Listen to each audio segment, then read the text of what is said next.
To the Scrimmage with Daniel Hargrove and Justin Damashevitz.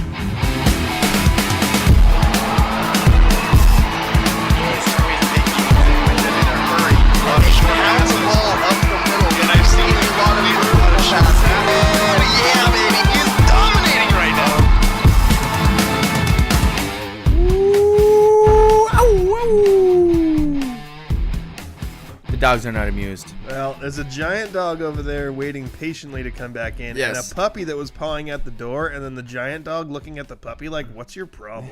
We just wait here. Mom will be here soon. Calm down, little one. I'm Daniel Hargrove. I'm Justin Damashevitz, trusty producer. Andrew Gross here with us, as well as our assistants, Pax and Mavis, the dogs. Yep. They provide us with some, good things to talk about. And, hey, so did Johanna this week. Yeah. Gave us some Jalen Sackrider stats. Yeah. Huh, that was nice. Other than that, we do everything by ourselves. Nobody else helps us. No. I'm just kidding. We have no help from anyone outside. Yeah, Everything. We play all the games that we report on. We play them. Yeah. Yes. We play them, we cover them, we Yeah. broadcast them, we recap them. So when you see all the names that we put in the local sports roundup, it's just us. Yeah. Yeah.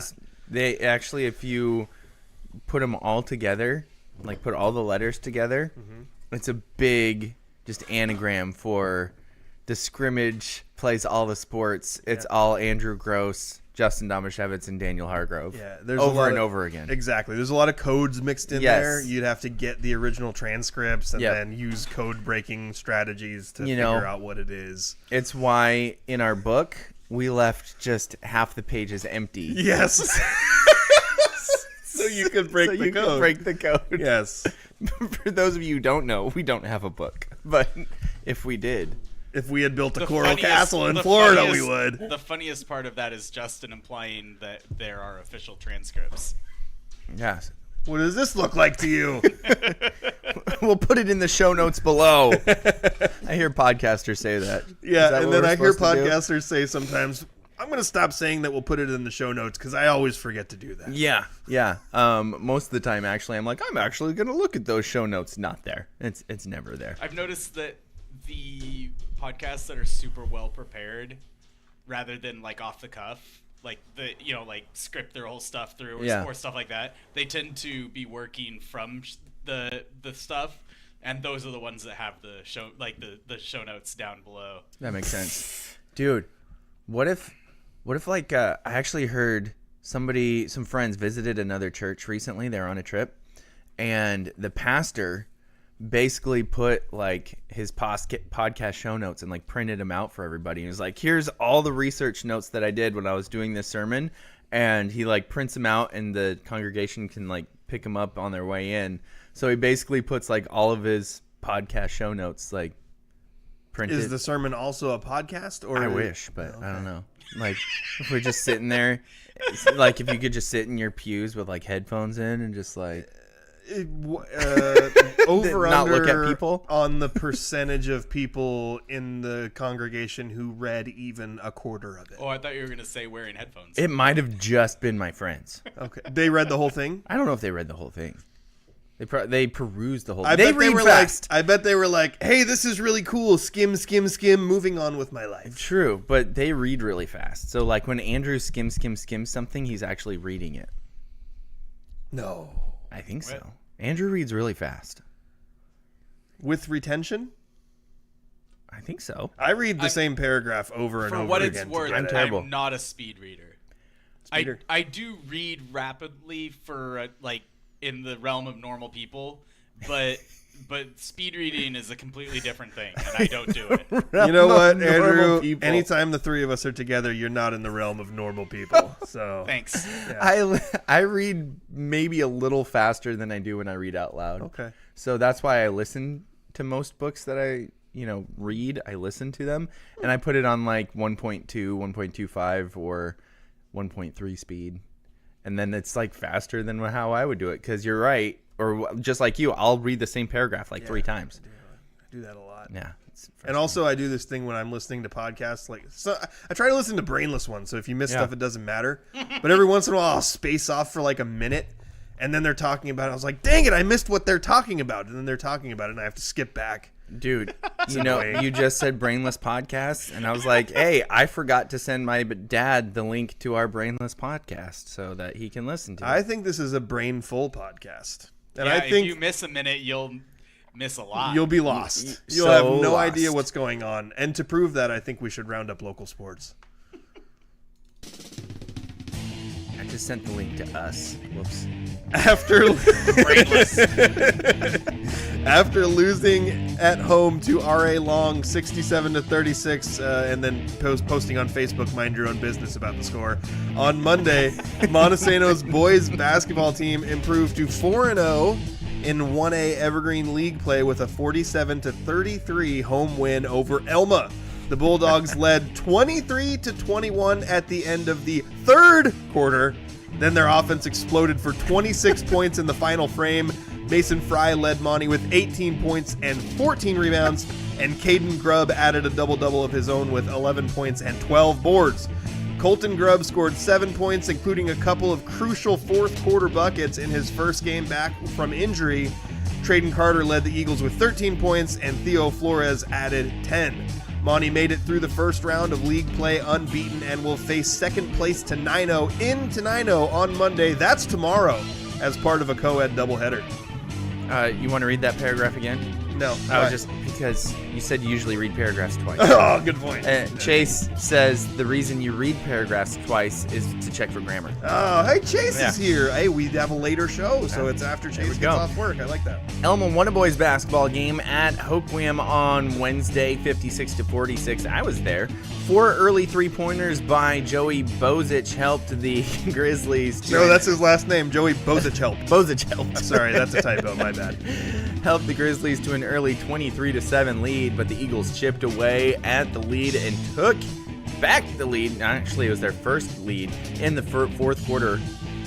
Maybe they took it in the third quarter. Sorry, I'm editorializing as I I'm didn't say reading. took back. You took I back. added the you back. added the back, Yeah. and then you took Yeah. back the back after you added Yeah, back because the took. I added the back that took because there's like 3 leads in one sentence, Yeah. and so I was trying to mix it up a little bit.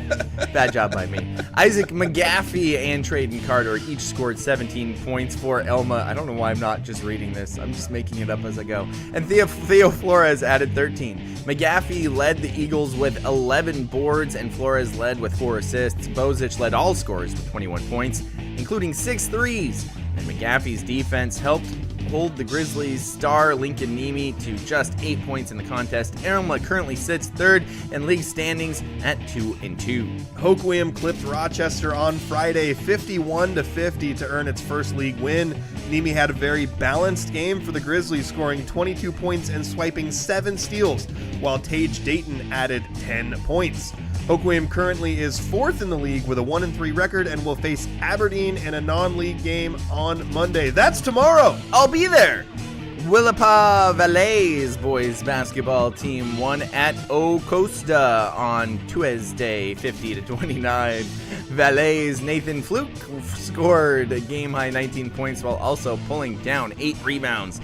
Blaine King added 14 points for the Vikings. Caden Turner led the Wildcats with 10 points.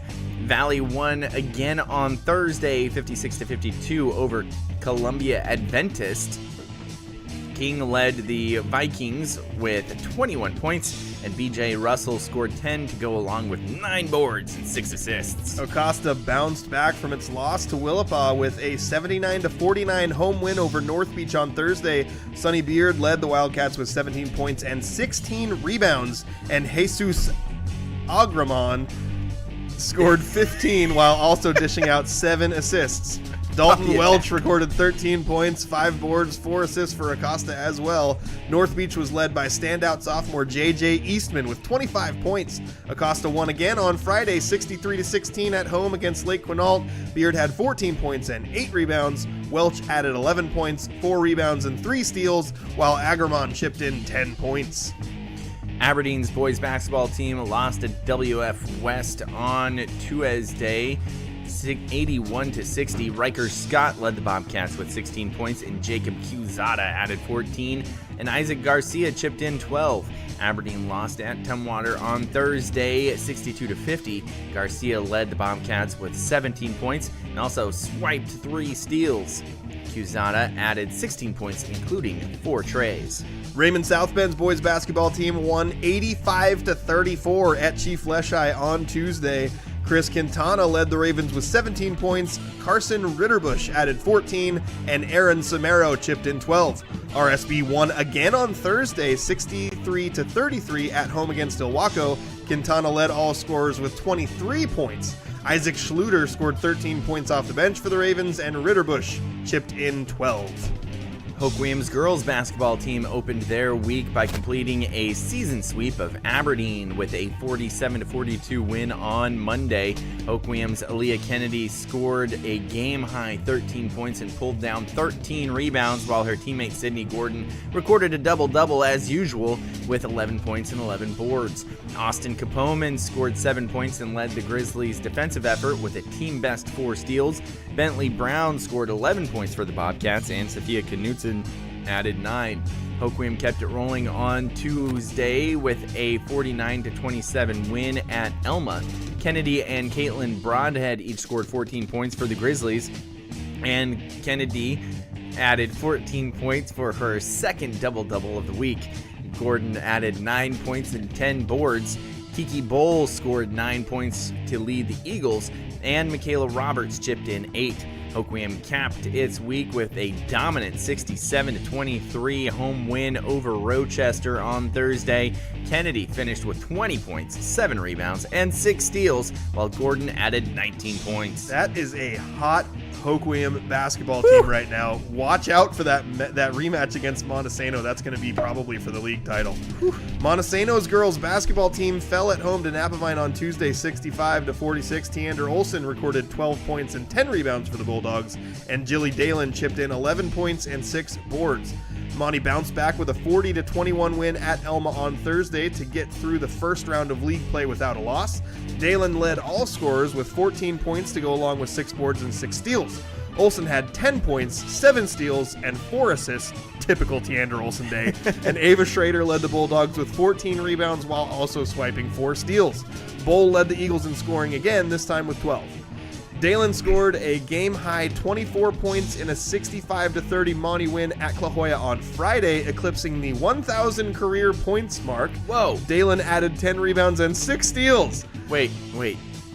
She's already eclipsed the 1,000 career yes, points? she just did it. Wow. Like Friday. That's crazy. Schrader added 11 points and 6 boards, and McKenna Blankus had 10 points and 7 rebounds. Olsen recorded 8 points, 9 boards, and 6 steals.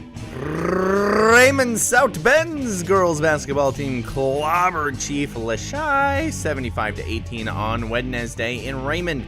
Cassie Koski led the Ravens with a 22-point performance, including 4 3-pointers. Ava Bauer had a double-double with 18 points and 11 rebounds, and Ava Pine Isaacson? I almost went really weird with that. I was like, Isaacson. No, Pine Isaacson, I think. Added 15 points and 8 rebounds. They're going to write it and be like, it's Isaacson. Sorry. I lost where we were. Sorry, that's my fault. Willapa Valley's girls basketball team won at Costa 61-30 on Tuesday. Tyler Keaton led the Vikings with 15 points, while Lauren Matlock and Rylan Channel each pitched in 10. The Wildcats were led by Peyton Morris's 11 points and 5 rebounds. Valley won again on Thursday, 45-27 at home over Columbia Adventist. Keaton had a double-double with 12 points and 11 rebounds, and Matlock added 10 points. Costa rebounded from his loss at Willapa Valley and snapped an 8-game losing streak on Free Day with a 44-26 home win. Free Day, July 4th? Yeah. Every day is Free Day, my man. Okay. Over Lake Quinault.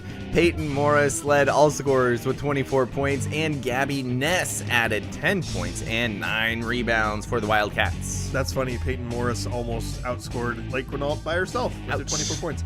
2 wrestlers from Montesano and another 2 from Elma won their weight class last Saturday at the Sergeant Justin Norton Memorial Wrestling Tournament in Rainier. Sergeant. Monte placed second as a team behind titles from Logan Roberts at the 285-pound class, a number 1 wrestler in the state in his class, by the way. That's a big glass. And Gage Stutzman at 165.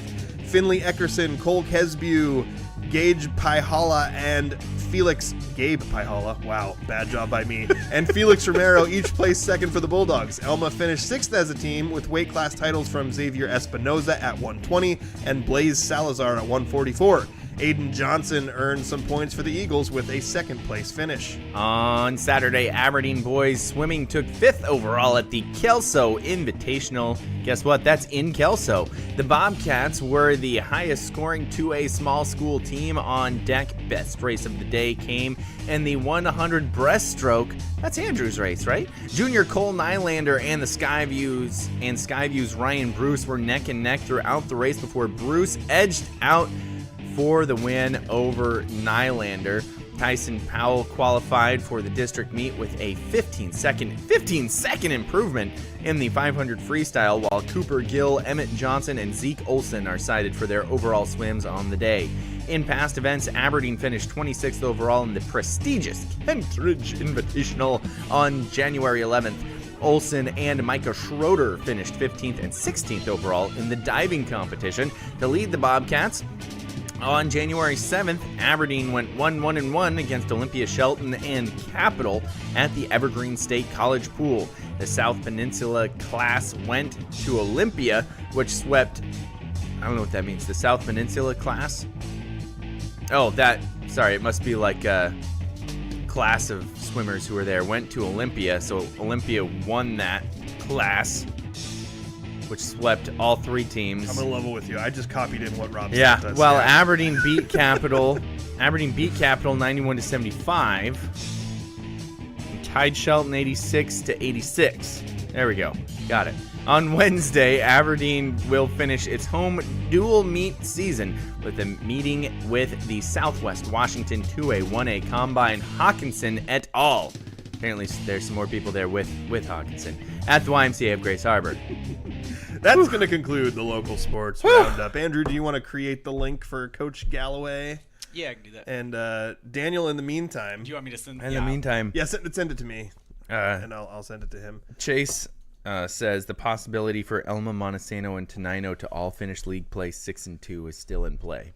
Yeah. Apparently, that's what Chase is rooting for. You know, I mean, Just chaos. to be honest, To be? I understand that Monty did get through league play the first round unscathed, but it's not like these games were all dominant victories. They beat Hoquiam by like 9, I think. You know, they ended up pulling away from Elma at the end, but part of the reason why I included the score after the third quarter is because, number 1, it was super low scoring. Number 2, it was close. The whole way it was close until like the last 6 minutes. Insanely low scoring. Yeah, insanely low scoring. Absolutely. Rob says he copy and pasted it from someone else, so it was a double copy and paste. Oh. Yeah, there we go. Wow. He just didn't want to be blamed for any part that confused you. Yeah, well, I mean, It's not hard. Not thank hard, you. Rob. I was wondering if I needed to reiterate, self-deprecate there. Hey, Nick from N2 Media still here. Hey, by the way, Monty covered, my guy. Yeah. Hashtag don't bet on high school sports. Yeah, I messaged him about that right away, and he was like, it was a really late cover. Yeah. I guess it was a 42-point game in the fourth quarter at one point, and then I'm gonna assume RA Long took their foot off the gas. Absolutely. I turned the Montesano RA Long game off. I was watching the stream. I turned it off in the third quarter when it was 45-14. Wow. So that was not a close game. You texted me that, and I was like, no. And then I checked the final of the game, and I was like, we covered. You know what, though? The home dogs will give you a backdoor cover all the time. By the way, don't bet on high school sports. Hashtag don't bet on high school sports. It's a bad beat a little bit for people who bet on RA Long, but a backdoor cover from a home dog, you can count on those. Chase said, couldn't hit the broadside of the barn in that Monty Elma game. It's so true. It sounds like it was both teams, 23-21 after the third quarter. I mean, to be honest, What? I would say for most of the game, Elma was doing a pretty good job of packing the inside on defense and forcing Monte to shoot jumpers. Mm-hmm. It's actually something they've been pretty good at this year. Yeah. And couldn't hit anything. You know, Tarek Gunter, who's been scoring really well and his shot has just been falling, just had a really rough night where he had a whole bunch of jumpers that, like, either they were in line and they're a little long, or like they're hitting 3 parts of the rim and popping out, and he just really couldn't get much to go. Sorry. No. Nick says R.A. Long covered the -3.5 at Mark Morris. Hashtag don't bet on high school sports. Forrest Wargum says good teams win, great teams cover. Oh, that's good. I mean, the joke that one of the other parents from Monte made the joke that, like, even when R.A. Long sent their backups in, they were huge. Yeah. So, I mean, it's a good team. It's been a really good program. The joke or the observation? I mean, it was a true funny observation. Okay, It was a real thing. Yeah, so we are. I'm hoping that this will work out. We're hoping to have Monte's coach Doug Galloway on with us. But yeah, I think that super cold shooting for both teams. I thought particularly for Monte it was jumpers. A lot of what Elma was getting, there was some open jumpers missed, but there was a lot more contested shots. It was a chaotic game, but not one where, like, both teams are forcing turnovers and getting out into transition and diving for loose balls all over the place. It was very much a half-court offense thing. I think we got Coach here. All right, so hopefully we have Coach Galloway. We will find out in a minute. It says iPhone. Okay. Says we're connected on audio. Okay, Coach, if you can hear us, let us know. Yeah, I can hear you. Okay, cool. Awesome. Well, at some point, maybe the video will catch up. If not, we'll just have an audio interview with Coach Galloway.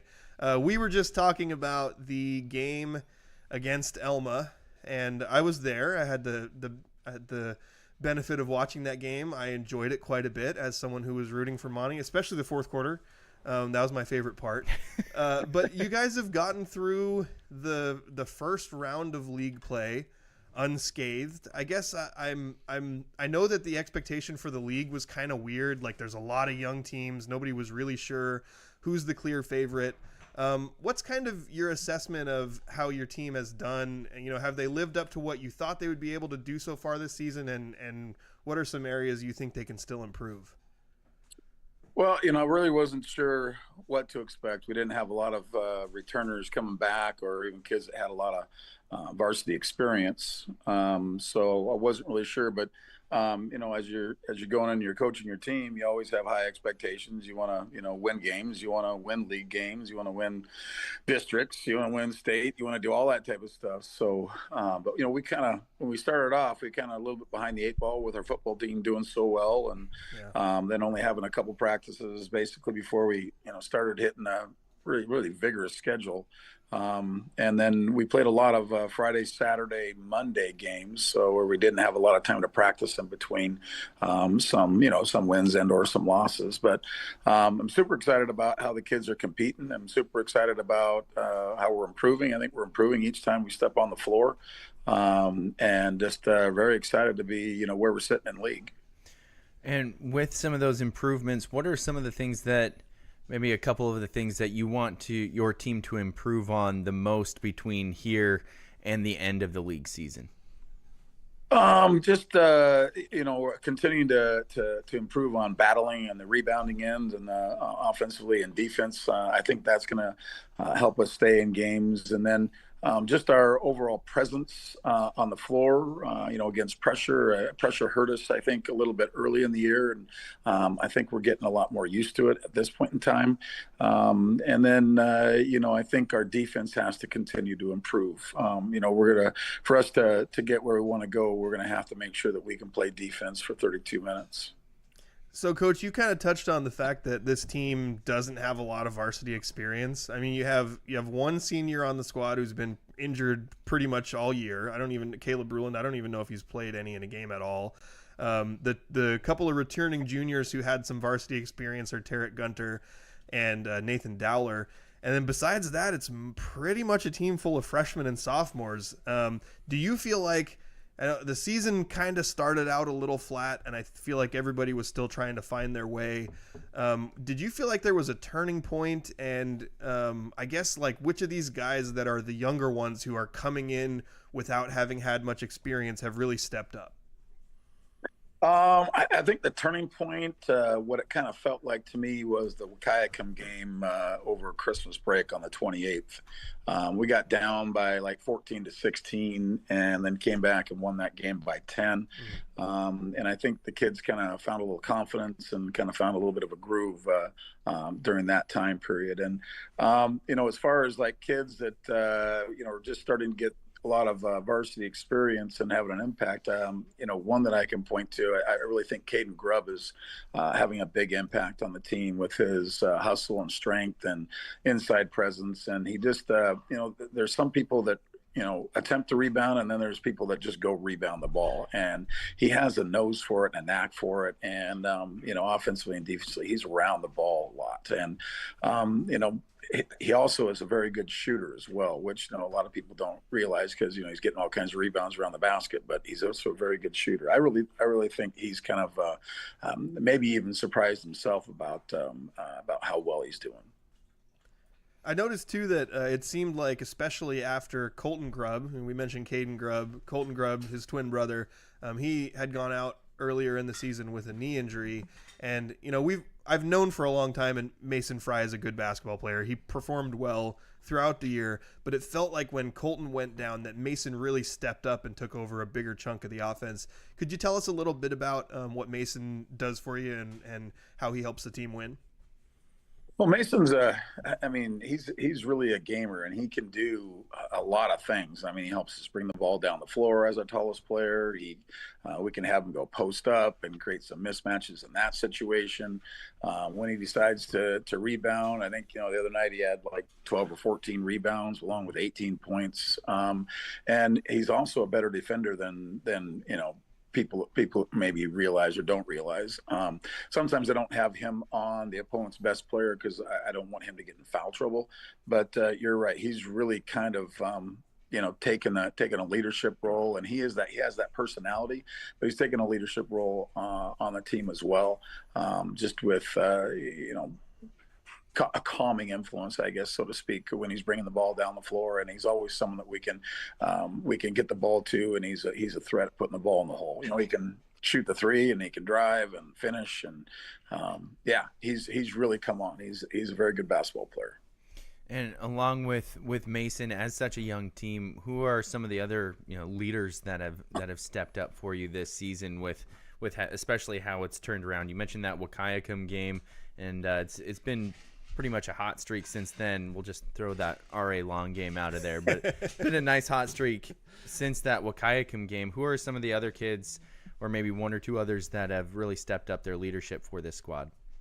Well, I think Tarek Gunter has to be mentioned. He's he's a tremendously talented kid.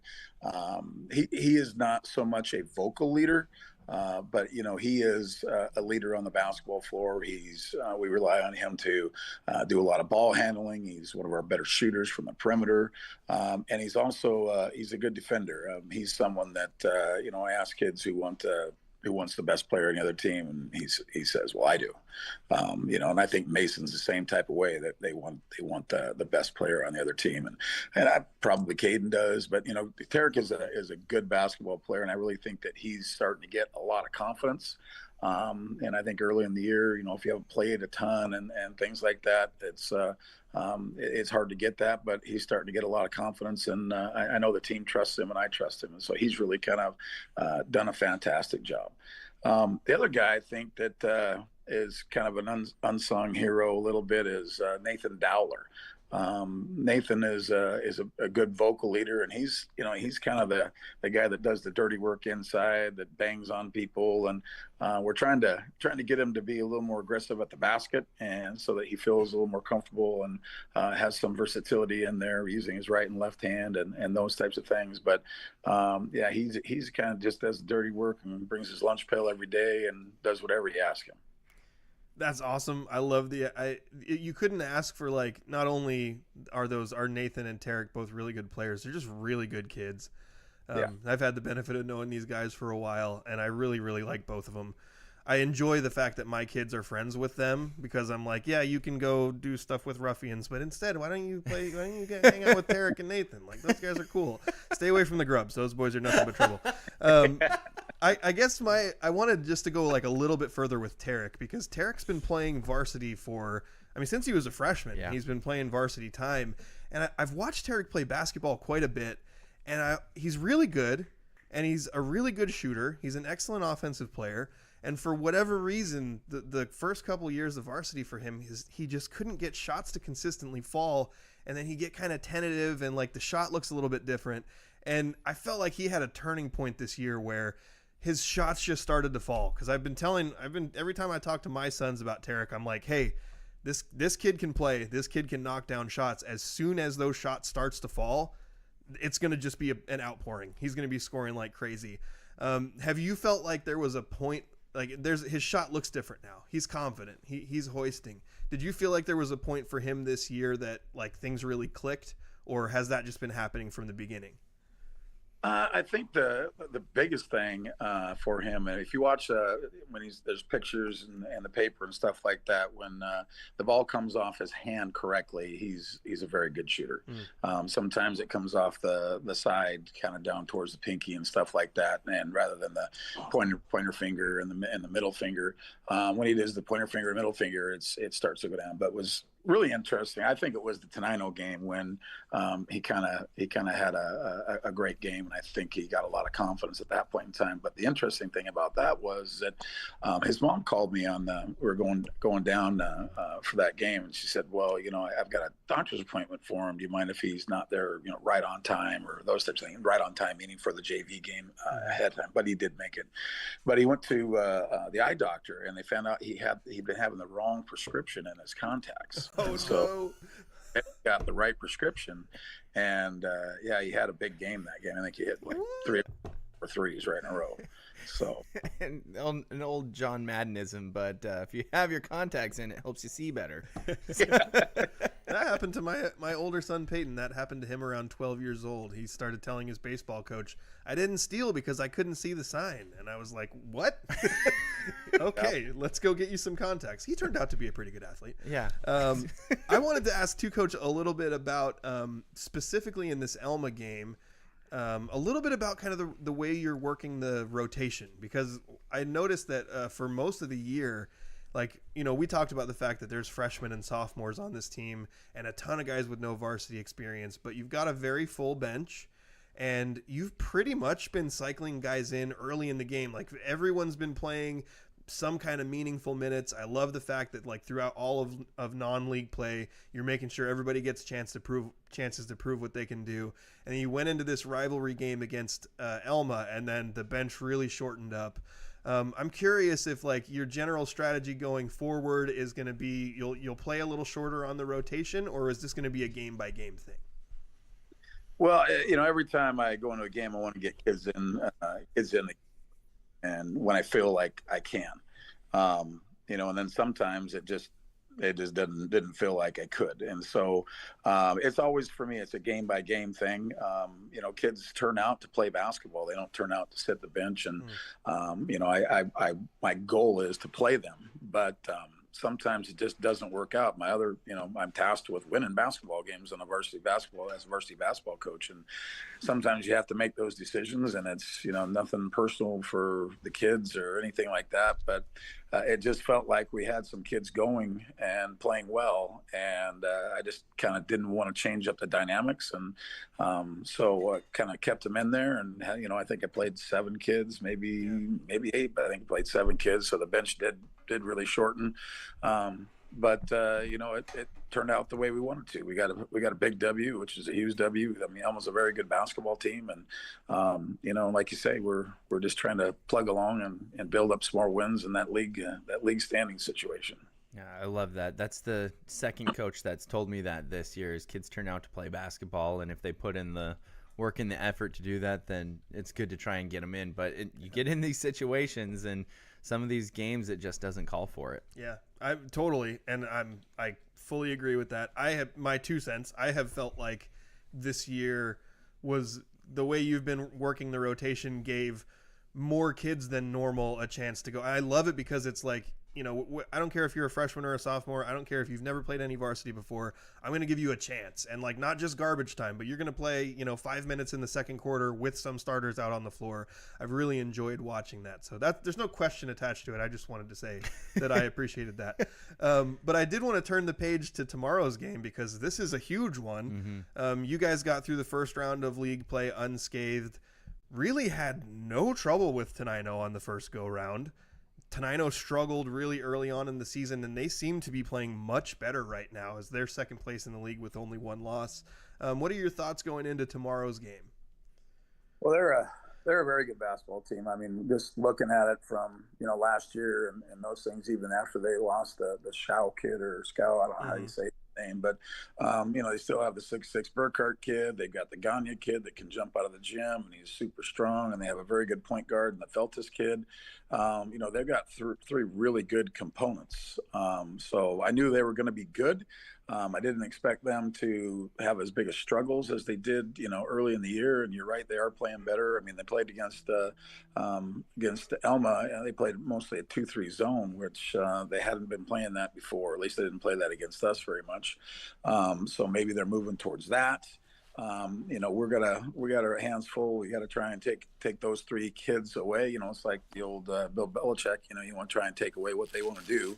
Their first and second and third options if we can. And if we can do that, I think we'll have a fighting chance in that game. And then you go to Tenino, and it is it's different when kids play at home. So I expect Tenino to shoot a little better than they did at our place, and there's no doubt they're going to be ready to play us because if they knock us off, then they've got a piece of the first place sitting right then and there. So yeah, we're gonna have our hands full, and we're just gonna kind of go in there and just worry about what we do and what we can do, and then, the shots will fall, and we'll kind of go from there. You saying the 2-3 zone just reminded me of something from the Elma game. I wanted to ask you about this. This might be like hey, that's strategy, and I don't want to say it out loud. And you can totally, if you don't want to answer the question, you can totally just say that's fine. That's totally fine. But I noticed that sometimes when you guys were in defense, it kind of looked like you were in a 2-3 zone, but it almost looked more like 1-1-3 because one of your guards was up at the top of the key and the other one was more at the high post. First of all, did I read that correctly, or was that just because of the way Elma's defense or offense was situated, or was there some strategy in that?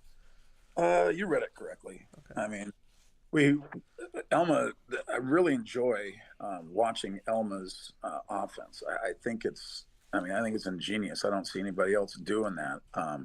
But we really felt that high post area was dangerous for us, so we wanted to be more conscientious about trying to take that away a little bit.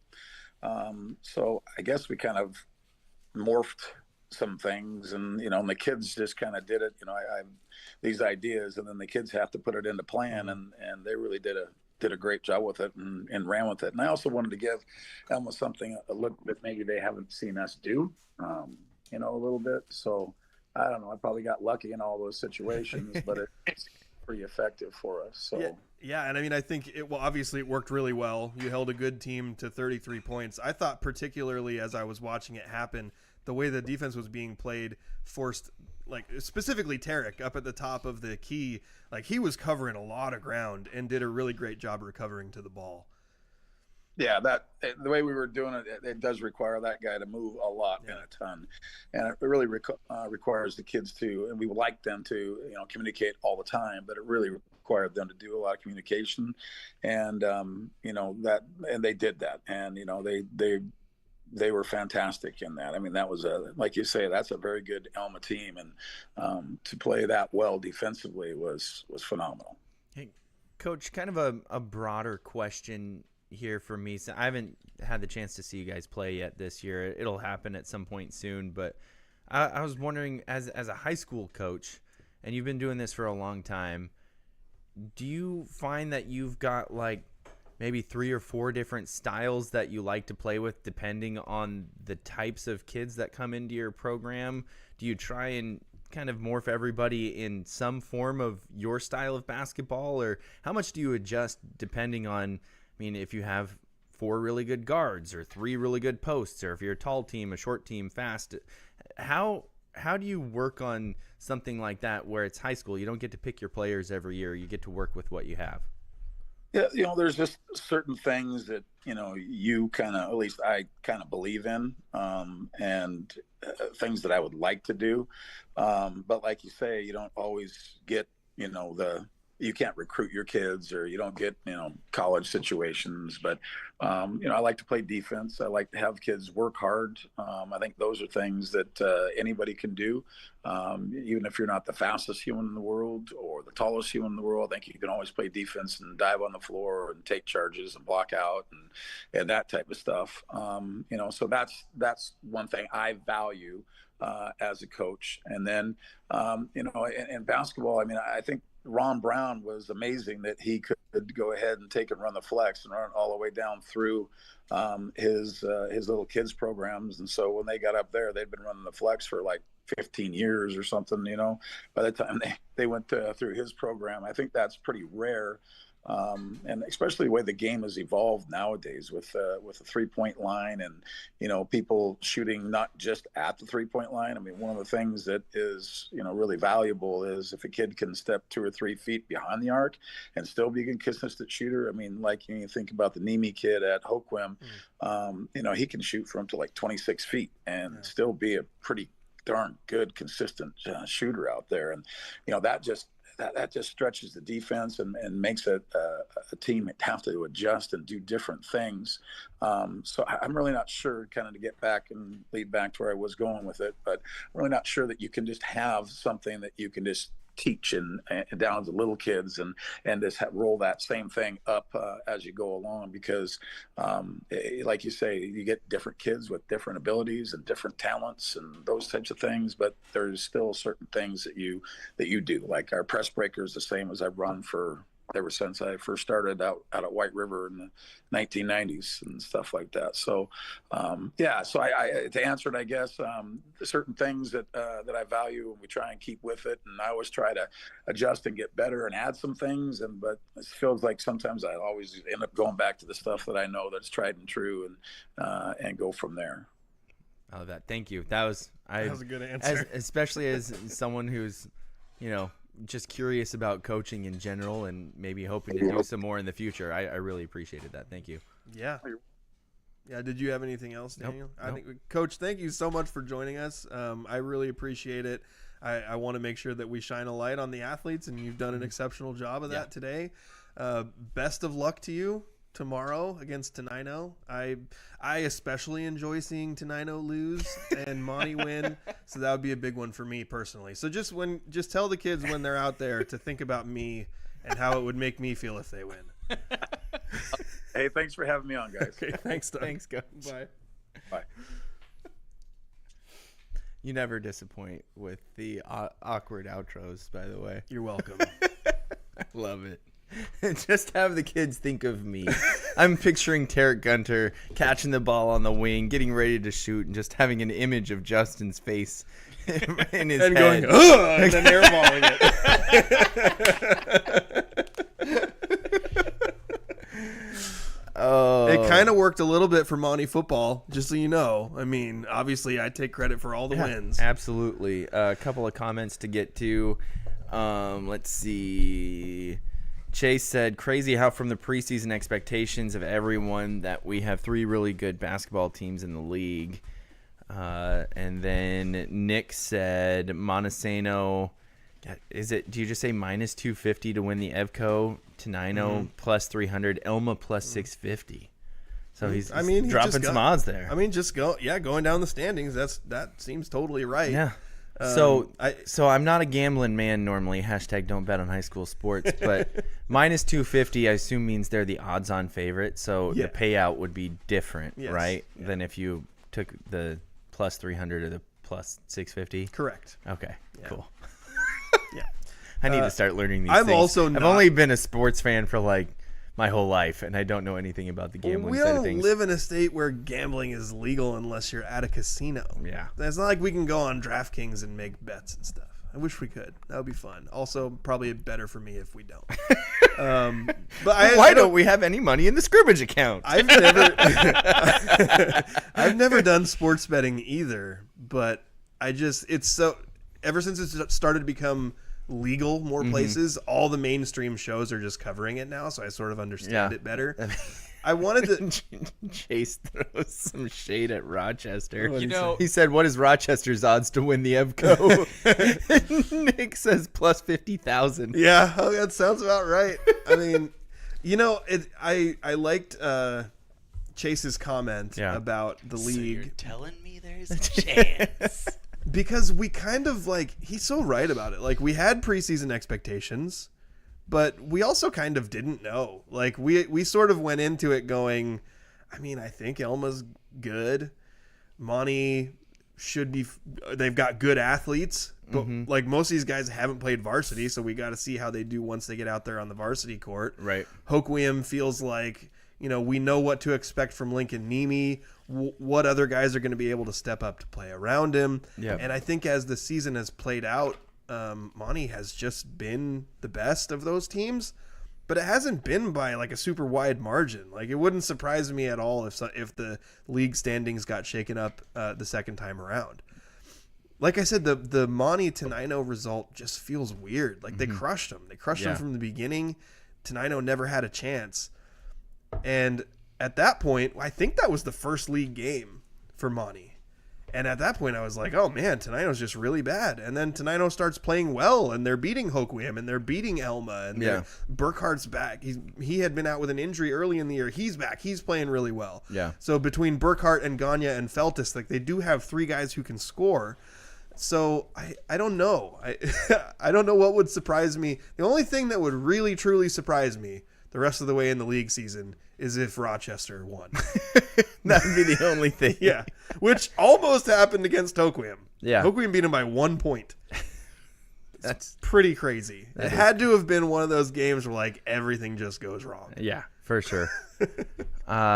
Couple more comments. First of all, hi Veda to my daughter, who apparently is saying hi daddy to the TV. So I want to say hi there. And then let's see. N2 says Tenino isn't as bad as their record. Yeah. Could see them winning tomorrow. Yeah, absolutely. Agreed. And for a lot of those reasons, you get Burkhart back and, start to figure out how to play without Noah Scow. I mean, these kids have been playing together with Noah their whole lives. And then all of a sudden it's like, oh, yeah, by the way, the best player who has the ball all the time, he doesn't have it anymore, and he's not here. Yeah. So you have to figure out, and just the betrayal. Yeah. Sorry, maybe that's just my own personal feelings I'm throwing in there. Scow was indisputably the best player in the league last year. Like, he won the MVP. It wasn't close. Everybody knew who it was going to be. Yeah. He's a level of talent. I mean, I think there's been some really great talents, but he had the size to go with it too. So I think he's probably a level of talent that we haven't really had a lot of in Evergreen 1A. So, I mean, ceiling wise, potential I'm trying to think of who would. I mean, because how tall was he? He was about 6'5", something like that. Yeah, big guy. It's been a while. Yeah, and when he turned it's been a while, man. When he turned it on, great defensive player. Yeah, he was a good rebounder, but he didn't need to be because Gagne and Burkhart gobbled up all the rebounds. But yeah, like you said, these guys have been playing basketball together for a long time, and they had to figure out how do we play, how do we adjust our games when we don't have Scow. Yeah. And part of it, again, like Burkhart was out. He missed a lot of football season. He missed a big chunk of the beginning of basketball season. Burkhart's an excellent player. Yeah. He's a really good inside presence, good player in there on offense, good player in there on defense. And Gagne is a multi-talented player as well because he's big and strong, but he can also knock down some jumpers too. So it's not like I ever felt like Tenino just has bad players. They just hadn't put it together yet. So, yeah, I'm a little nervous that they're going to be able to just figure it out. Yeah, a bunch of people in the comments right now all talking about how Tenino's better than their record. Forrest says, though, are the teams good, or is it someone has to win these games? Can Monte Tenino beat Fort Vancouver? William McGaffey says Tenino's a solid team. Will they make Monte and Elma games difficult for them? They will make Monte and Elma games difficult for them to win, especially because the games are in Tenino. Nick says Fort Vancouver is athletic and pretty decent too. So, and then down south, I know Coach Galloway said that you can't recruit in high school, but we know that Seton Catholic and Kingsway are lurking down there, and they can recruit in high school basketball. So, definitely makes things a little bit different. Yeah, they do have a mileage radius. They're not supposed to recruit outside of certain mileage. So yeah, well, they're if you're based in Seton Catholic, Vancouver. If you're Seton Catholic, don't go outside of the greater Vancouver area. There's shoot. hardly any people there to choose from. Nobody there. And yeah, you got a freshman who's like 6'5" and amazing and dunks over the top of everyone. That just happened. He's a legacy. I don't know. I don't know. And then you bring in another great player. I don't know. It just happens. Private schools, am I right? I think now's a good time to take a break. We got our Spivey Athlete of the Week coming up next. And then maybe after that discussion, we'll keep things rolling on our Obvious Hockey Show as we're broken up into 3 periods. Did you know that? Did you know we're a hockey show? Neither did we. But it's time for a commercial break. Do you have a legal situation and need someone on your side? Let the law office of Jeffrey A. Damashevitz be your advocate. If you've been the victim of medical malpractice, suffered a personal injury, or need representation with real estate law, small business law, or estate planning, let Jeff Damashevitz put his 29 years of experience to work for you. Call Jeff Damashevitz today at 360-612-3991 or visit damashevitzlaw.com. That's DAMASIEWICZLAW.com. And we're back from outer space. You just walked in to find me here with this sad look upon my I face? should have changed that stupid lock. I should have made you leave the key. Sorry. The only reason I know that song is from the movie The Replacements. Yeah. It's so good. That's a good song. It's a good song. They do a good version of it on that. Yeah. Let's see. Chase talking about Seton Catholic, Fort Vancouver, La Center, and Castle Rock will all be pretty tough. Yeah, and Nick says La Center is a really good team too. Yeah, 3 Trico teams move on to regionals. I think those are 3 good teams. I think gonna be tough. That is the conversation that will be had once districts rolls around. Yeah, like at this point, I don't even really still know who's going to win the league. So I'm still kind of enthralled with what's happening. Like the Monte Tenino game tomorrow is going to be huge. Yep. And if Tenino can win, not only does that tie them at the top, but it also kind of opens the door for Elma to get back into it. Yeah. Elma has to play both of those teams again. So they've got a chance to get back up there too. So I'm curious, but yeah, obviously this is a year that the Trico is stronger overall than the Evergreen 1A is. So yeah, the district tournament will be interesting in that way. Yep. We got our nominations, Justin. First top, I think I know one of the main reasons, but Jilly Dalen Montesano basketball. I gotta assume. I got to relook at the other stuff in here. Yeah. But Jilly Dalen, 1,000 points, that's probably going to put you pretty high on our list here. Yeah. I mean, she had a great week. Yes. Monty's girls basketball team, they did lose the game on Tuesday to Napavine. Really she had good 11 team. points and 6 boards in that game. And then in the win over Elma, so this is a rivalry game, she led all scorers with 14 points and also had 6 boards and 6 steals. And then in the game against La Jolla, the big 65-30 win, she had 24 points and 10 boards to go along with 6 steals and eclipsed 1,000 points in her career as junior. So didn't even take the full 4 years for her to get to that 1,000-point mark. That's pretty impressive to have gotten it when she did. So that is a pretty It's going to be tough to beat. Pretty nice resume there. The next one was Mason Fry. This one, I mean, Mason, we talked about him with Coach Galloway a little bit. Has really stepped up. He's been playing exceptionally well. The nomination came in after the Elma game when he had 18 points and 14 rebounds in that rivalry win over Elma, which, again, 47-33 makes it look like it wasn't a close game. It was so close until like the last 6 minutes.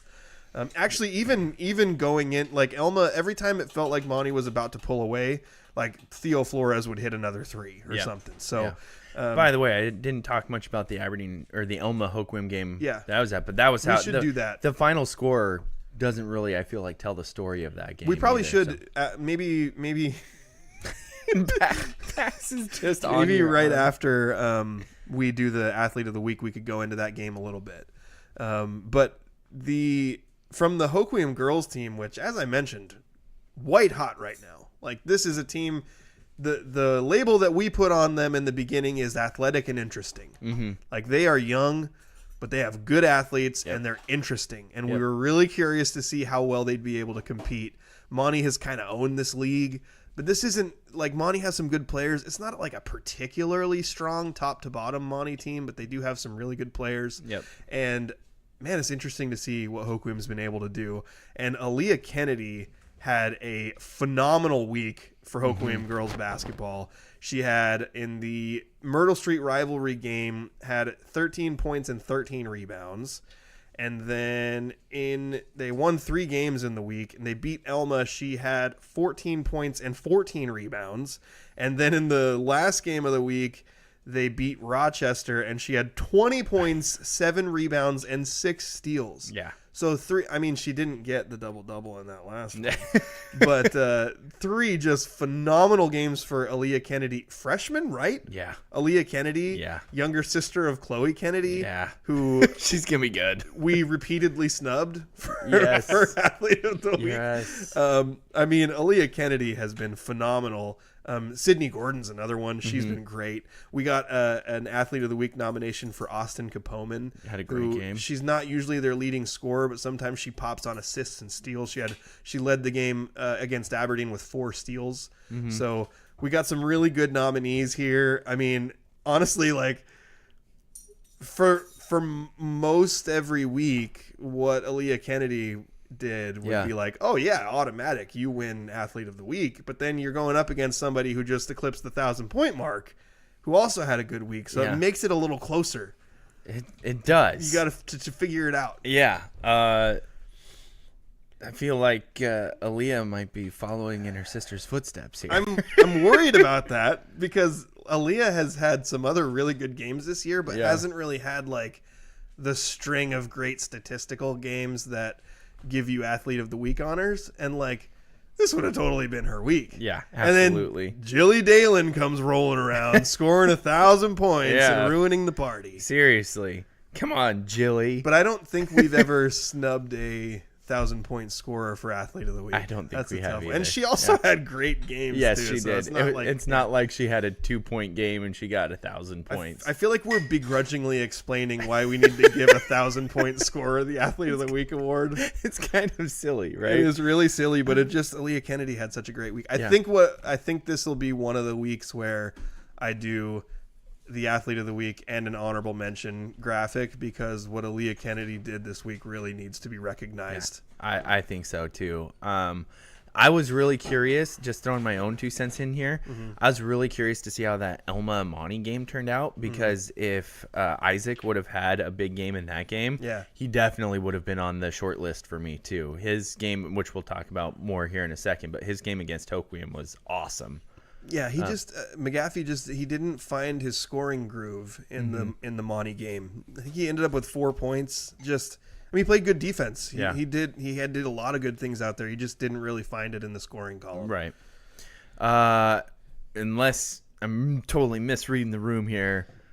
Jilly, congratulations for your excellent performances this week and for eclipsing the 1,000-point mark as just a junior. Congratulations. You are our Spivey Athlete of the Week. Thank you again to the Spivey Realty Group for sponsoring this segment of the show. We really appreciate it. And again, Jilly, congratulations. Well done. What's the career record? The career record at Monte? Whatever Jordan Spradlin I was going to scored. say whatever Jordan had. I want to say it's like 18 something. It's really high. Yeah, it's up there. Jordan was like instantly amazing. Yeah, yep. As a freshman. For sure. Yeah, that was nuts. And remember how quickly was it Freeman Yeah, Carson. Was Freeman. she a sophomore? She was a had pass? sophomore. She played as an 8th grader. Yeah. Yeah. Now she's at Adna, also Yes. kicking butt. Yeah. Well, you know what? That makes it sad. I mean, I think she's gonna hit the. I think she's gonna hit the 2,000 point mark. Yeah. Oh, yeah. Yeah. I'd be surprised if she doesn't. Yeah. Yeah. And then will she be the best basketball playing Freeman in history? Oh, Ryan, she's coming for you. I'll have to ask Ryan about that. Coming for you. Last time I asked him that, he scoffed at me. Like, verbally went, I can see that happening. Yep. All right. Yeah, so quickly, I guess, or maybe not quickly, I don't know, but I wanted to talk a little bit about that Elma Hoquiam game that I covered. Okay. We talked about it in the roundup. Hoquiam was just on fire to start that game. Not only did Joey have 4 threes in that quarter, but Hoquiam had 7 threes in the first quarter. Yikes. And they were up 23-8 after the first period. Do you remember who hit the other ones? Yeah, Ethan Byron hit one, Tage Dayton hit one, and Lincoln hit one. Okay. Yeah, and Lincoln had more of an all-around game than I'm used to seeing. I think he led his team in rebounding, which I guess we talked to Jeff last week, and he said, hey, we really need to rebound more. Lincoln's leading us with like 6.5 a game. Yeah. Well, he had 8. And he also had a few steals and a block to go along with that. But he was doing much more of the facilitating in that first quarter. And then after the first quarter, though, Hoquiam scored 23 points in the first quarter and then 23 points for the rest of the game. Yeah. So it was kind of the opposite of what Montesano did, too, in the Elma game. Yeah. But also in that game, Elma consistently scored after that. 17 points in the second quarter. 15 in the third, 16 in the fourth, and it was tied after the third quarter at 40-40, and Hoquiam, it was closer than the 10-point victory was at the end, 56-46. It was closer than that final score suggests. It was like a 2-possession game for most of the last couple of minutes, but then right at the end, some things got sloppy. Coach Nemi got a technical foul. Yeah, so it ended with a couple more quick buckets and some messiness that made it not feel as close as the rest of the game felt. Because for the most part, it felt like a really good game, and then it finished with a 10-point margin. First of all, Joey Bozic in the first quarter was just shooting with such confidence that I haven't really seen that before. And then so much so that after a missed three-pointer, there was a timeout, like maybe a possession later, and Jeff went and drew up a play or called a play that specifically got Joey coming off a couple of screens, and then he knocked down another 3. So it was like he had already hit 2 or 3, and even though he missed his next 3, Jeff realized, oh, that looked really good. Let's get him another opportunity where he's coming off some screens. And so it was some fun coaching things there. But really, in that game, I gave the player of the game to McGaffey because not only did he co-lead them with 17 points. He was covering Lincoln the whole game. Neither kid came out of the game, I don't think, until like the last 20 seconds when it was over. And he covered him from free throw line on. So at least 3/4 court the whole game. And he ended up having 6 blocks. I say 4 were on corner 3s. I'm not sure if it was his dad. Somebody was telling me no, if 5 of them were on corner 3s. But I know that 4 of them were on corner 3s, where kids catch the ball and they're like, I'm open for a 3, and they go up to shoot it, and then the long arms of McGaffey comes out and swats it away. It was crazy. I've never seen that many block shots on 3-pointers before by one player. So he had 17 points. I had him for 10 rebounds and 6 blocks. Just an absolute crazy performance while covering the other team's best player the whole game. I mean, it was just a monster performance by Isaac in my mind. And so I wanted to make sure that I highlighted that a bit because I feel like after then the Monte game, with how that kind of shifted with how low scoring it was, I felt like his performance in the Hoquiam game got lost a little bit almost after that. But that Monte performance for Isaac was just awesome. What night was the broadcast? Wednesday?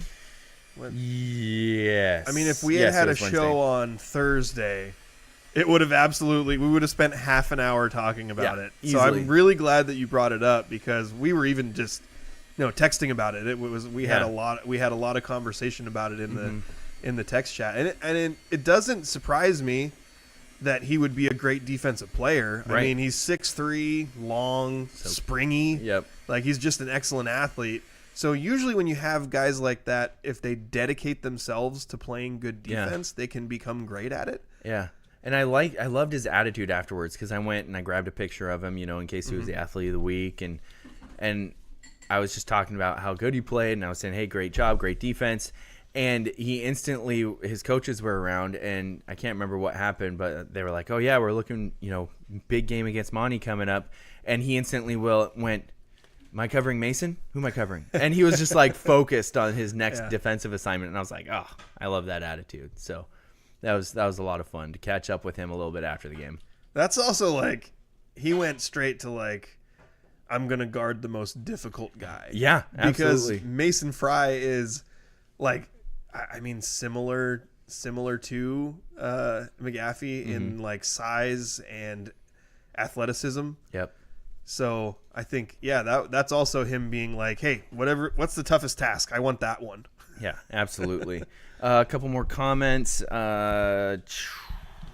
Chase says Hoquiam girls will beat Monte girls this week. Ooh, that'd be a changing of the tides. I would not like that. But it would be really interesting. That'd be crazy.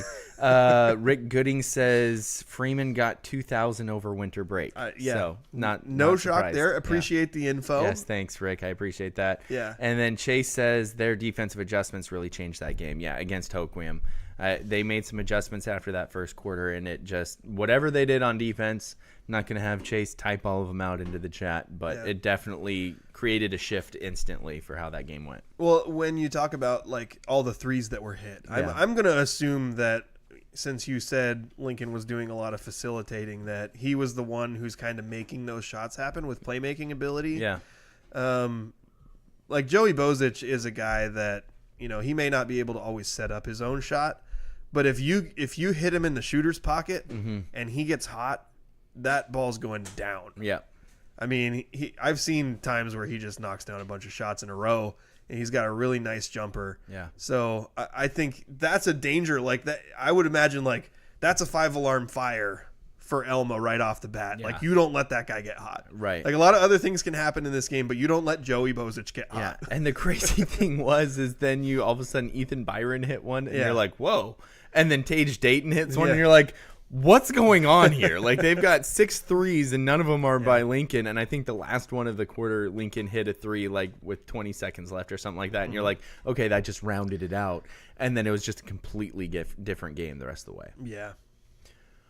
Is it time to move on to the third period of our show? Yeah. Is it time? I think so. So we have the selfish part. It's not the selfish part, but does anybody listen to our show for like our regional takes? I don't care. Let us know in the chat. We do the show Probably for ourselves. We really just do the show for ourselves. So let's just take a commercial break, and then on the other side, we'll do something a little self-indulgent. Spivey Realty Group's goal is to make buying, selling, investing, and renting real estate in Grace Harbor simple. They believe in 100% transparency and unparalleled communication with local expertise, tech-enhanced, and top-notch service for their friends, neighbors, and community. Their goal is simple: get a group of strong-willed, hard-working people together who want to make a difference in Grace Harbor and to use real estate as the means of achieving that. Voted Grace Harbor's best real estate company. Find them on Facebook or visit graceharborrealestate.com. Spivey Realty Group, elevating small town real estate. And welcome back to the Scrimmage. I am Justin Damashevitz. Daniel Hargrove here with me, as well as trusty producer Andrew Gross. We have talked a lot about local sports. We named a Spivey Athlete of the Week.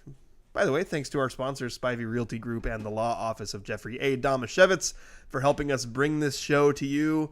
We got some NFL to talk about. Let's see, it's a lot of NFL, little MLB. We have no NBA and no college basketball. Thank God for that. But let's go ahead and jump into the 2-minute drill. Let's go. Huddle up. Gotta hurry. Hey, 2-minute situation. 44 seconds. Hand the ball around. Gonna do it right. 3 jet Buckeye. Don't worry. The 2-minute drill starts now. I was hearing what Russ was saying as I was in the bathroom. I was like, I got 44 seconds. I got to hurry up. Hand the ball to the ref. Yeah, 3 Jet Buckeye on 1. The Philadelphia Eagles will host the Washington Commies in the NFC Championship game next week. Justin, who will represent the NFC in the Super Bowl? Buckle your seatbelts, people, and get ready for the Commies to go to the Super Bowl. The Commies. They are hot. They have a great offense. I love Jaden Daniels. They have a Tar Heel receiver, De'Ami Brown, and Bobby Wagner on their team. How could they lose?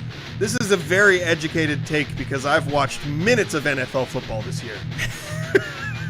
Daniel, will the Buffalo Bills be able to keep Patrick Mahomes out of the Super Bowl this year, or will the Kansas City Chiefs return to the big game for the 3rd straight year and the 5th time in the last 6 years? As someone who has watched even less minutes of NFL football this year than you, Justin, I can say with certainty that the Buffalo Bills will knock off the Chiefs. Woo! Just look at their point differential throughout the year, and we all know it's not about, or wait, is it about the point differential or the fun differential? No, it's point differential or run point differential. It doesn't work as well as run and fun differential in baseball. All I know is Point Josh joint? Allen is finally ready, Is it the joint differential? but the script says the Chiefs. Ooh. Oh, wait. So are we saying Bills Commies or are the Chiefs going to win? It's probably going to be the Chiefs, and I'm Okay. going to get upset. Let's go most Mahomes. likely. Ugh. I don't know. University of Colorado coach Deion Sanders has been rumored to be the candidate for the Dallas Cowboys head coaching job. That would be wild. We would need a reality show. Justin, could you see that happening? And would Coach Prime be a good fit for the NFL and a new reality show? Because doesn't he already have one? I think this was one of those things this week that it was reported that Coach Prime had a phone call with Jerry Jones, and then that turned into he's going to be the next Cowboys coach, and then the Cowboys interviewed like 12 people, and none of them were him, so the story kind of died out. I think, for me, I have a hard time picturing the current iteration of Deion Sanders being an NFL coach, because I don't think of him as like a schematic coach. It seems like he's just all about, like, I love the guy. He was one of my favorite players when I was a kid, but he's all about, like, you know, bravado and star power and getting all the best kinds of players. And you don't get to have your son and the best recruit in the nation play for you in the pros unless you can draft or sign those guys. Like, it's not that easy, and you have to work under a cap. I have a hard time thinking that unless he made some changes to the way he builds culture, that he'd be able to really be successful in the NFL. And maybe it'll happen someday, but it's definitely not now. Daniel, have the Mariners done anything, like, at all? I was just trying to look it up because it. Not really. They've signed some infielders. They signed Donovan Solano for a couple $1,000 or a couple $1 million. A couple $1,000. He plays second, first, and third, and apparently he's a really good hitter, but not a power hitter. They also signed Tommy LaStella. No way. Yep. No way. They brought back LaStella? Yep. And they and we haven't burned the offices down. Oh, they're gonna DH that guy. Dominican infielder Kendry Martinez that I don't know anything about, but he agreed to a $2.5 million deal, and he's an infielder. And I don't know if he's even I don't know if it's a minor league type thing or what. Is that the? Can you click on that one? Because if he's like 16 years old, then that's the one I've heard of. Sorry, he doesn't have a baseball reference. Kendry Martinez. He. Minor league contract. I want to say that, yeah, he's like 16 years old. Okay. Yeah, but he's those are the moves supposed that to be they a made freak. like this month.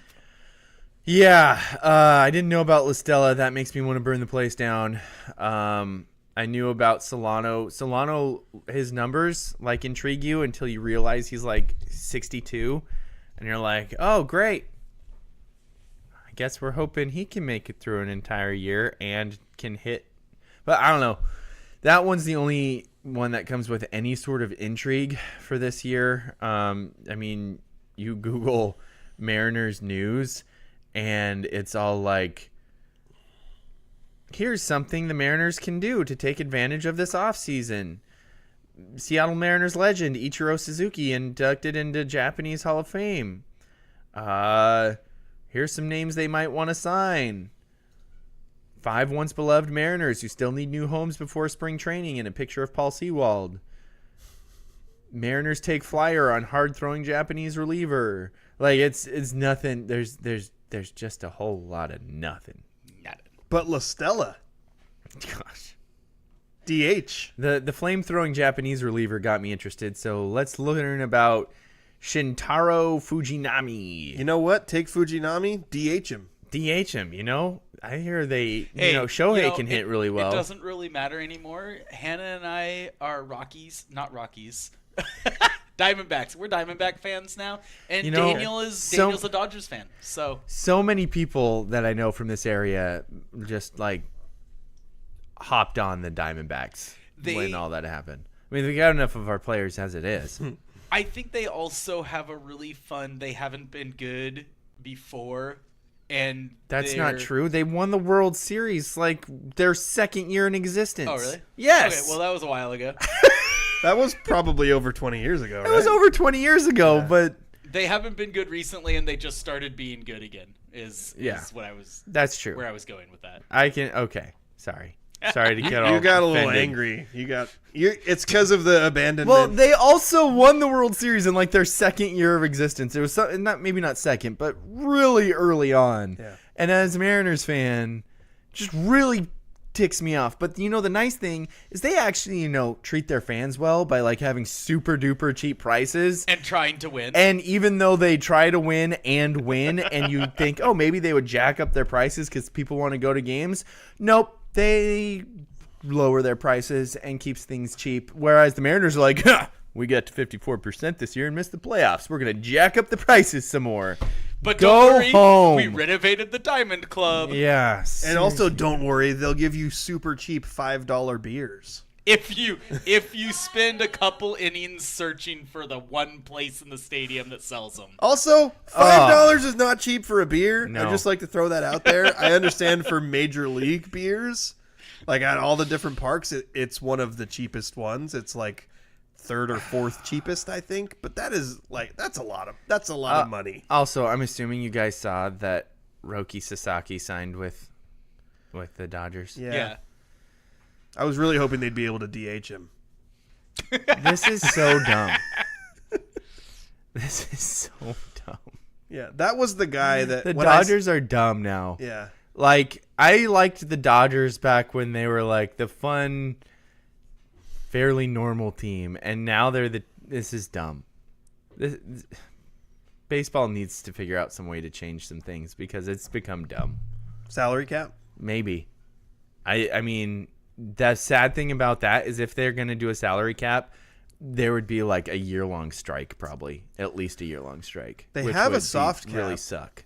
They have a soft cap. There's a luxury tax. Oh yeah, threshold. you can tell that's making an impact. Well, the best. I mean, the owners really wanted that because then they have an excuse to not spend, and there's no salary floor. Like in the NFL, you have a cap, but you also have a floor. And like cheap teams like the Bengals for many years would just only spend the floor. And now in baseball, you got teams like literally spending, $1,400 on their roster. Not literally. I said literally. I meant not literally. So frustrating. Yeah. Anything interesting? Does anything upset. interest you about the right NFL now. playoffs right now?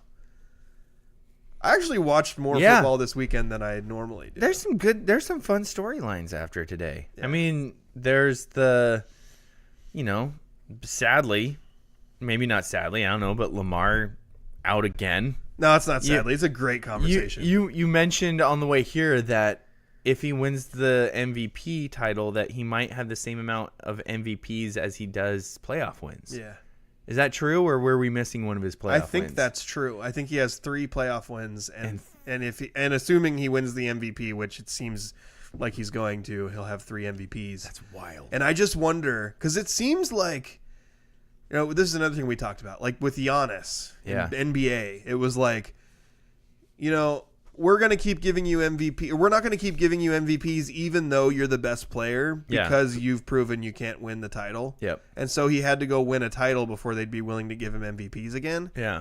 Is that going to happen with Lamar at some point? Like next year he throws for like 50 touchdowns and 5 interceptions, and they're like, Win a couple of playoff games, bro. Because statistically, this season he was bonkers. Incredible. Like he passed for well over 400 yards. I think it was 41 something. 4,000. Yeah, 4,000. Yeah. No, he only passed for 400 yards. Wow, that is incredible. But he threw 41 touchdowns with only 4 picks. And he Oh, also you were gonna say only 400 yards. he threw for 41 touchdowns with only 400 yards passing. It's incredible. It's amazing. That is I don't know how he efficient. did it. He ran the ball down there every time and then was just like, Derrick Henry did. psych, pass, touchdown. Yeah. So anyway, he's going to win the MVP, and I do think that's interesting. That makes me want to run a Madden season where I throw like only 12 times, but they all have to be for touchdowns or every something like throw that. for you to throw, you need to be inside 5 yards. Yeah. Yes, and they're all touchdowns. I think I don't have like a particular reason to dislike Lamar Jackson, but I hate the Ravens. I've hated the Ravens for a real long time. So yeah, I'm always rooting for them to fail. Gotcha. Yeah. Good to know. Ever since they tried to snap Chris Johnson in half in a playoff game, I've never forgiven them. Yeah. It's really hard for me to let things go. Hey, you're talking to the guy who was still upset for Notre Dame complaining about the Oregon State game in 2001. And that was just words. They didn't even try to break anyone in half. No. Broke yeah. them in half. So yeah, I think that's interesting. I like I love the storyline. It was going to be either way. Once the Chiefs won, it was Lamar or Josh Allen. Who's going to be the guy who gets their chance to get through Mahomes to the Super Bowl? Because neither of them have been able to do that yet. Yep. So Josh Allen's going to have his chance. And then on the other side, this shows how out of it I was yesterday. Yeah, you were. I didn't even know that the Lions already lost. You were texting our group, well, I'd love to see the Lions win the Super Bowl. That kind of went bye-bye. Yeah. When they got crushed by communism yesterday. Those communists, man. Yeah, I mean, say what you want. You don't fight a land war in Asia. Yeah. And the second most thing is, when death is on the line, no, we're going against a Sicilian. Sorry. Just random movie Yes, quotes clearly again. I can't choose the wine in front of me. Exactly. Yeah. Communists, Russia. Sorry, that's how I got there. How brutal is that, though, as a Lions fan? Like, you're the 1 seed going in. You've had this awesome season, and yet, couldn't we all kind of see this coming with the amount of injuries they've had? Like, I mean, maybe not see it coming, but there was a pretty easy storyline where, like, yeah, you're going to get knocked out by a hot team in the playoffs because your defense literally has 12 people on IR. And so that's insane. Like, how do you survive that in the playoffs when things get tight? So true. Also, their offense is just so good that I think everyone was expecting that they were going to be able to overcome it. But when Jared Goff has 4 turnovers, That doesn't help. 3 picks and a fumble, Really and goffed it up there. you also have a receiver who throws an interception. Like, yeah, when you play against a team as talented as Washington, like Jaden Daniels was doing things offensively that rookies have never done. He was doing things offensively that no one had ever done before. Yeah. This season, early on, like 0 punts. Yeah. For like the first 6 games or whatever it was. Just crazy. So it is and it isn't surprising. I think everybody went into that game thinking it was going to be a shootout, but that the Lions might have more bullets. And it turned out to be the opposite. The Lions made the big mistakes. Both offenses scored. Yeah. But the Lions made the big mistakes, and the commies took advantage of it. I like calling them the commies. Me too. It's more menacing. Like, if you want Guys. a menacing team name, what? Do you know which World Series the Diamondbacks won? It was the one against the Yankees in 2001, I believe. Yep. Yeah. Yeah, so it was the one after the Mariners had their great year. So the Diamondbacks. Yeah, and some other things happened in the fall of 2001 that year, I think, too. But They took over spiritually from the Mariners when the Mariners completely gave up their just choked in the playoffs. Yep. And now we're Rockies. Stop saying Rockies. I don't know what I'm talking about. I think that was like the Diamondbacks I'm trying to were like rationalize this, guys. the wild card team too, and like they actually weren't that good, but then they got hot. And then didn't Luis Gonzalez hit the game-winning, the series-winning hit off of Mariano Rivera? yes, he did. Yeah. It's because Mariano Rivera is the most overrated athlete in the history of all sports. Yes, he is. They were not a wild card team. Okay. Remember, that team had Randy Johnson and Kurt Schilling on it. Yeah. So they finished first in the NL West. With how many wins? It was only 92. Okay. But still first place. Yeah. Then they won the division series against the Cardinals, beat the Braves, and then the World Series in Game 7 over the Yankees. Do you have the full standings from that season? I'm curious because this was back when there was only 4 playoff teams, right? Let's see. 3. Yeah. So did they have the least wins out of all the NL teams? I'm just curious because so. Also they only won the division series. They took 5 in the division series to get over. So they needed 5 games to beat the Cardinals. Games Granted, in their first year. This was 24 years ago, and I don't have a great memory, but I remember them as being a plucky underdog who had Randy Johnson and Kurt Schilling. But anybody against the Yankees would be a plucky underdog. 2001 MLB standings. Even Dodgers Yankees, we'd remember the Dodgers as the plucky underdog. A plucky underdog. Well, the Yankees had 95 wins that year. Yeah. The Guardians. Yeah, the Mariners had 116. Yeah, the Mariners had. And they hogged up all the AL wins. Justin.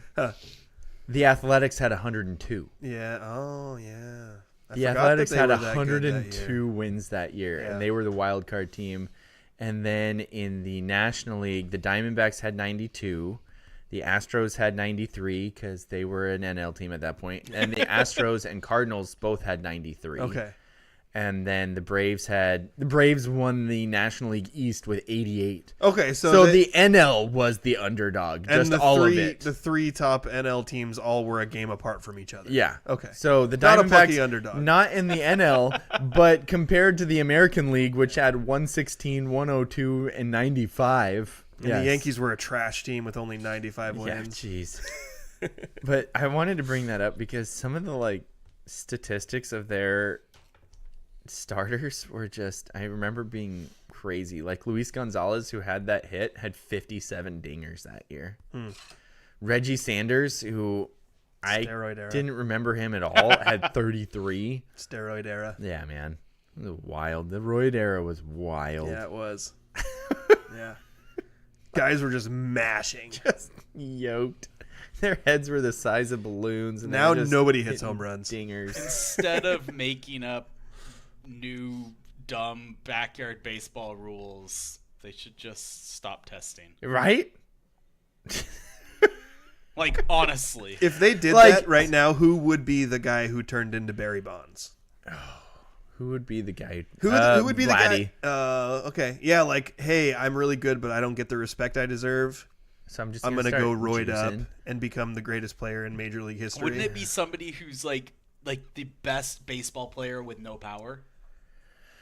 But no, Bonds already had power. What about Mike Trout? Do you think he could extend his career? Dude, totally. Juice him up. He's been great, but doesn't quite, know. Yeah, that's the one. It would be Mike Trout. Because Bonds had all of those massive home run seasons when he was super old, but he just roided up. Dude, that's it. That's it. We need to bring back roids. Mariners need to sign Mike Trout for pennies on the dollar because he's super old and injured, and then just pump him full and we'll go. But it needs to be fair for everyone, so make roids mandatory. Yeah, if you want to play Major League Baseball, you have to use steroids or human growth hormones of some type. Yeah, HGH. Yeah. Well, I like it. Just call Belco. That might actually help their long-term health.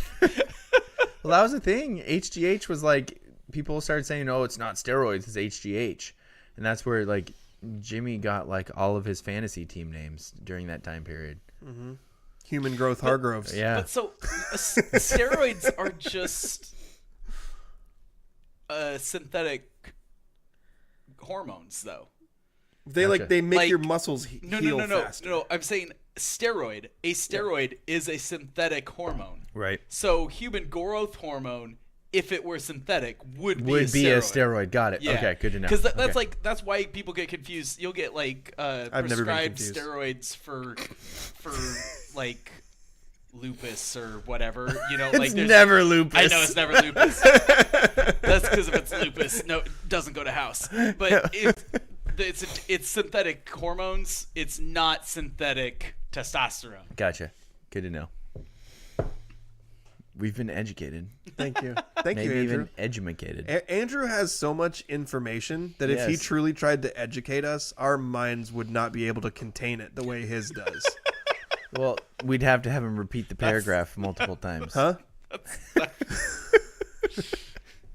I say you say this after I exposed that I didn't know that the Diamondbacks had won a World Oh, Series. right. Saving space for you're saving space for the stuff that we don't know. See, that's one we can correct you on. Now we know if it comes up and you say Rockies, you mean Diamondbacks. Yes. We'll be here to help you with the easy stuff. You can educate us on things that are a little more complicated. Also, I think we all think that the Astros should go back to the National League. Yeah, get out of here. I wish they'd never come That to would the be AL. really nice. Yeah. I think it's time for Justin's favorite part of the show. Oh. Serving questions up on a silver platter where the points are made up and the rules don't matter. Time for Stump Daniel. I just want to play the Ian game. Yes. It's so fun. And, No context. I'm leaving it. We don't I do this think- show for the listeners. I think Rob's was actually wrong because he said that Ian would root for Voldemort. Yeah. But I think Hogwarts was the establishment. Oh. So I think Ian would be a Hogwarts Are we guy. doing a reverse one where Voldemort's the good guy? Trying to take down the establishment? I don't think he was a good guy. I'm just saying in that situation, I don't think it played. I actually have no idea because I've never seen those movies. I've seen bits and pieces of them because other people in my house like them, but I've never sat down and watched even like 20 straight minutes of a Harry Bottom movie. Oh. Yeah. Wow. Just thrown in the Harry Potter. One time my nephew, sorry, Eli, when he was you just name dropped him. when he was like, You have multiple nephews. It could have been someone else. he was like 3, real maybe 4, real little guy. Yeah. And he was with my wife, and I can't remember if this was like on TV or something, but something Harry Potter related came up, and he said, "Hey, I know who that is. That's Harry Bottom." And so from then on, I have never called him Harry Potter. He's always Harry Bottom to I me. love it. That's wonderful. Yeah. Anyway, my favorite part of the show, Daniel, ever since you exposed to us earlier that you didn't know the Lions got knocked out, I thought I would quiz you on what players are playing running back for the teams that were played in the divisional round this weekend. Okay. So here's your task. All right. I want you to Should name you me. choose to accept it? Doesn't matter. You have to accept it. I want you to name 6 running backs for one of these 8 teams who recorded at least 1 carry in a divisional round game. Running backs only, so excluding quarterbacks or receivers who run the ball. Running backs only. Okay. Gibbs. First name?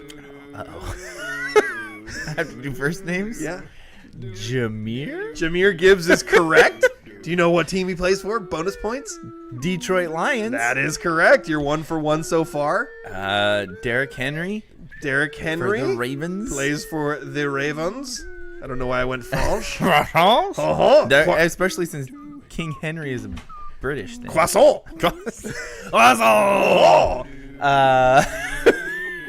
Don't get me started on saying croissant with a French I just accent. want to sing the French chef song from Little Mermaid. Okay. Le poisson, hee hee ho ho ho. Which I think means the fish. I don't know. Oh, man. You're 2 for 2. 2 for 2. Let's go with... Oh, what's his first name? Cook?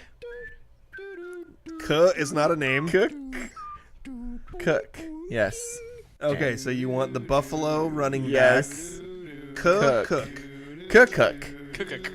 Cook. Crap. Not crap. It's not crap cook. Not crap cook. crook. Would you like to move to a different player? You seem like you're getting stuck on this one. Yeah. Okay. Let's see. Commies. I can't remember their running backs.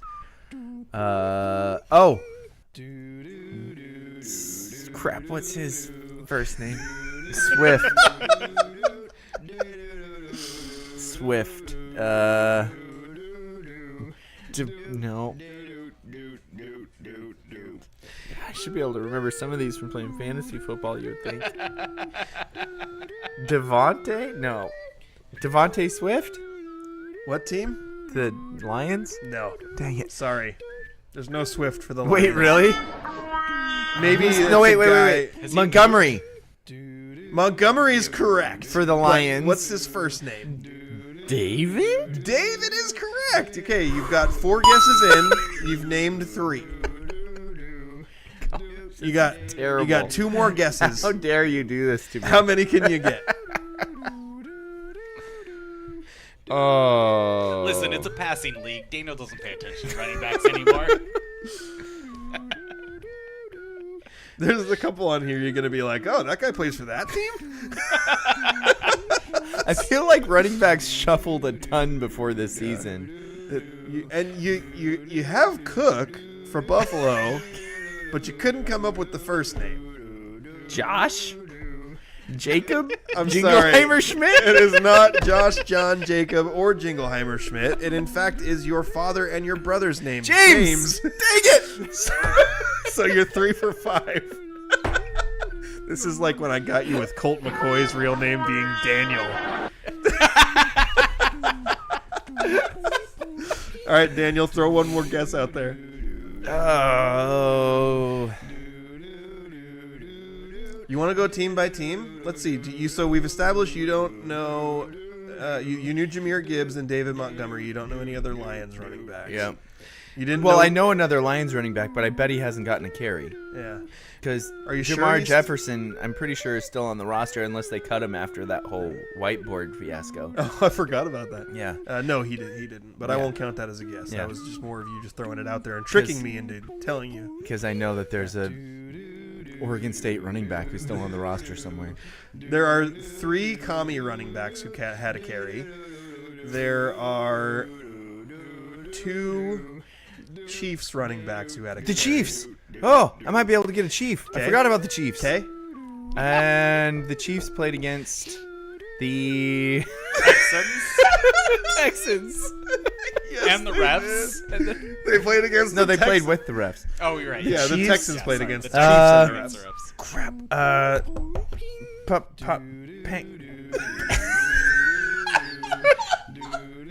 Crap. Pop pan is not correct.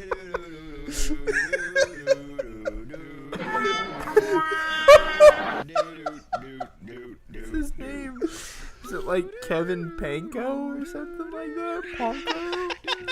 Is that your official answer? It is not Kevin Poncho. I think the name you were trying to come up with was Isaiah Pacheco.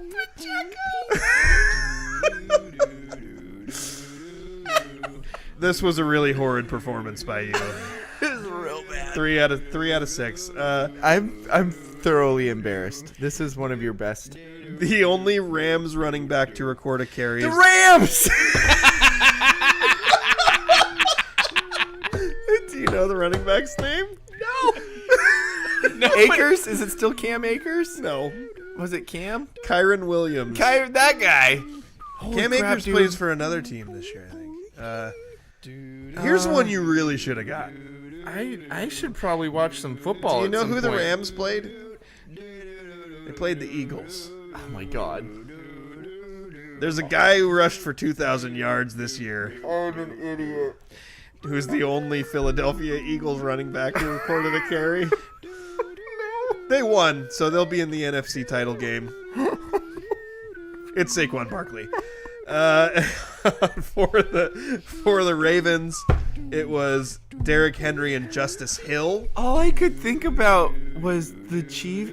All I could think about was the Bills, the Ravens, the Commies, and the Lions. Those were the only teams that were like fresh in my brain. I completely forgot that the Eagles and Rams played. Completely forgot about the Chiefs and the Texans. Feels like so long ago. Wow. For the Bills, you got John Jacob, What time is it? Jingleheimer, Schmidt, Cook. And then they had Ty Johnson and Ray Davis. And then for the Texans, they have Joe Mixon. What? And then, When did that happen? Yeah, I told you there was going to be a couple like that. Joe Mixon, Damian Pierce, and some guy named Dare Ogunbowale. Oh, Dario Gungabawale. The Chiefs have Kareem Hunt, Isaiah Pacheco. I forgot about Kareem Hunt. Too. Yeah, you did. Yep. The Commies have Brian Robinson Jr., Yeah. Austin Eckler. Oh, really? Yeah, that's the other one. And Jeremy McNichols. And then McNichols? Yeah. That sounds like a McDonald's menu. You got both of them. I want to order off the McNichols menu. 5 cents. Yes. You got Jahmyr Gibbs and David Montgomery for the Lions. So that will conclude this week's edition of Stump Daniel. That was terrible. Nicely done, Justin. What zone did Daniel end up in there? I don't know. He got 3 out of 6. Yeah, but that was like that was a Duck Zone performance right there. Okay. That was terrible. Duck Zone. I forgot about which teams played. Yeah. And one of them having Saquon Barkley. You did. Yeah. And how did you not know Austin Eckler played for the Commies now?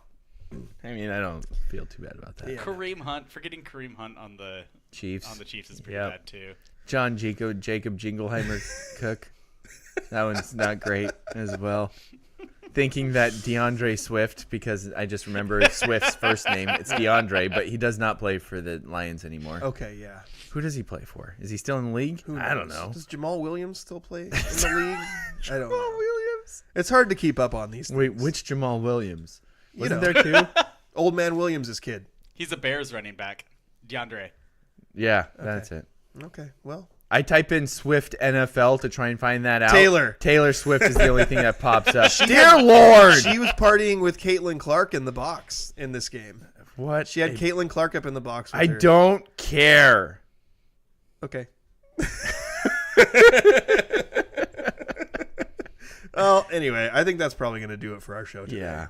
So for my co-host, Daniel John Jacob Jingleheimer Cook Hargrove. And my co-host, Justin, think of me while you play Damashevitz. And our trusty producer, Andrew, is it Rockies or Diamondbacks gross? You've been listening to The Scrimmage. I was thinking about taking credit for everything Kylan Halstead does for the Beavers, too. Oh. I never coached him, but I did coach against him, and I taught him in Sunday school. So you want him to think of me fondly when you play your game. Yes.